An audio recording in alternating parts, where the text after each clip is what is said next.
Alam ko na nga kung anong dahilan mo bakit hindi ka pa umu-order nitong cluster lashes. Unang-una at pinaka-rason talaga, hindi mo alam maglagay. Kaya tuturuan kita. So, ito yung cluster lashes natin mga sister ko. This is sunflower yung design niya mga sis. May 120 cluster lashes na nga yan. So, dati, hindi ko rin naman alam ni. So, ang ginagawa ko is ganyan. Binabaliktad ko yung clusters. Mga sis, ibabaliktad ko lang siyang ganyan. Tapos, ilalagay ko na.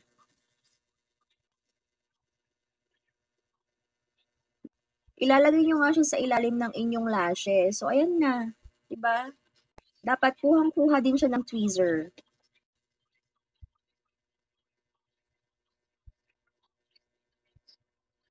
So, ayan mga sis, wala pang atang 30 seconds yun na ilagay ko na nga itong cluster lashes sa right eye ko.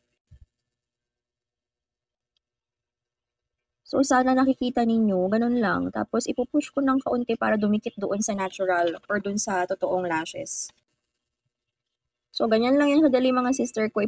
Paulit-ulit ko nga sinasabi sa inyo mga sister ko na mag-cluster lashes na lang muna kayo, lalo na kung palagi kayong nagpapa-eyelash extension. Kasi para mapahinga nga yung mga mata ninyo doon sa glue na nilalagay nila. Actually, mga sister ko, maraming nakakalbo ang kanilang lashes dahil sa glue. Ayun. So, ayan mga sis. Naglagay na nga ako ng cluster lashes dyan. Dalawang mata na nga natin mga mima ko, di ba? Mm. Kung gusto nyo nga rin ng ganitong cluster lashes mga sister ko, self-adhesive, natural looking mga may, check nyo na nga dyan sa Yellow Basket at mag-check out na nga kayo. Bye!